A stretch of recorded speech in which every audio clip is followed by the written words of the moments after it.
Vanderbilt University professor James Lawson recently commemorated the 5th anniversary of 9/11 by accusing the United States of pathological behavior that led to the attacks. The United States was the #1 enemy of justice and peace in the world. We have denied, for example, the genocide against Native Americans. We have denied the domestic violence as being a serious disorder in our midst. We have denied the effects, the spiritual, moral effects on our character of things like slavery and racism.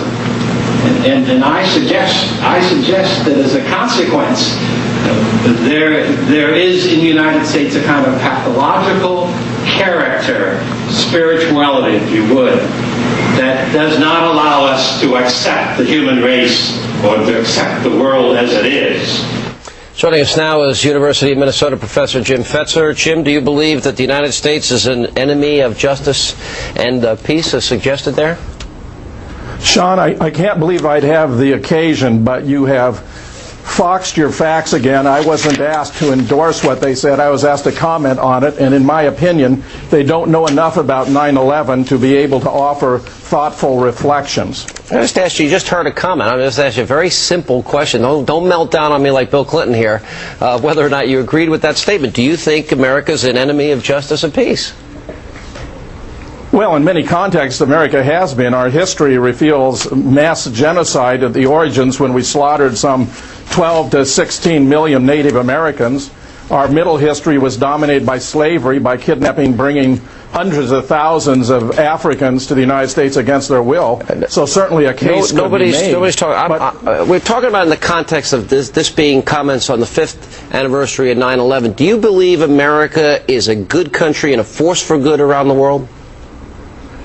America today, given what we know about 9/11 and our exportation and use of terrorism at home and abroad, actually appears to be a force that is promoting terrorism rather than combating it, as even the National Intelligence Estimate reflects, Sean. Yeah, well, I got to tell you, this is what's really pathetic, Professor, and I mean this with all due respect. The fact that I find people with you and these views in positions of power, and I see that you have a captive audience of students, and they've got to listen to this drivel, is disturbing to me, but you're entitled to your opinions. What is your belief system? You think that the government planned 9/11? Do you buy into these bizarre conspiracies? I don't have a captive audience, Sean, and it's outrageous for you to say that when you had Dick Cheney on this show, who had a major role by not even convening the anti-terrorist task force in the 5 years he was responsible for it before 9/11. Do you think Dick Cheney or the government's responsible for the 9/11 attack? It appears to have been, Sean. We discovered major indications that the Twin Towers were brought down by a sophisticated kind of controlled demolition. They were blown up from the top down. Let me ask more specifically, Jim. Building 7. Bill, Sean, let me answer your question. What role did Dick Cheney have in the 9/11 attacks, in your view? Well, Norman Mineta testified that Dick Cheney was in control in an underground bunker beneath the White House when a young aide came in to report, sir, it's 50 miles out, sir, it's 30 miles out. You believe that he was directing the 9/11 attack? Did the order still stand? And Cheney turned on him and said, of course the order still stand. Have you heard anything to the contrary? The order had to be to not shoot the plane down. Because our time is limited. The order had to be to not shoot the plane down. To understand exactly what you believe. You think this was a controlled demolition. It was not Al Qaeda. It was not people who want to kill us from abroad. It was Dick Cheney in a bunker directing an attack on the United States. Well, Alan, there are massive motives at work here. The day before 9/11, Donald Rumsfeld reported to Congress that the Pentagon lost track of $2.3 trillion. Larry Silverstein had insured the World Trade Center for $3.5 billion. Halliburton stood to gain $100 billion no-bid contracts. That was a yes or no question. Was Dick Cheney responsible for directing an attack on the United States, yes or no?